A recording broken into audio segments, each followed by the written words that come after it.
उन फरिश्तों की कसम जो डूब कर काफिरों की जान खींच लेते हैं और उनकी जो मोमिनों की जान आसानी से निकालते हैं और उनकी जो तैरते हुए जाते हैं फिर लपक कर आगे बढ़ते हैं, फिर दुनिया के कामों का इंतजाम करते हैं कि वो दिन आकर रहेगा जिस दिन वो जलजला आएगा, फिर उसके पीछे और जलजला आएगा। उस दिन लोगों के दिल खौफजदा होंगे और आंखें झुकी हुई।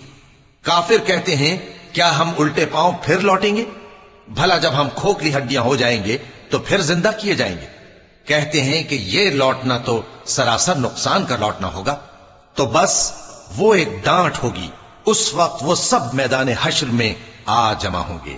अल्लाह तुमको मूसा की हिकायत पहुंची है जब उनके परवरदिगार ने उनको पाक मैदान यानी तुआ में पुकारा और हुक्म दिया कि फिरौन के पास जाओ कि वो सरकश हो रहा है। फिर उससे कहो कि क्या तू चाहता है कि पाक हो जाए और मैं तुझे तेरे परवरदिगार का रास्ता बताऊं ताकि तुझको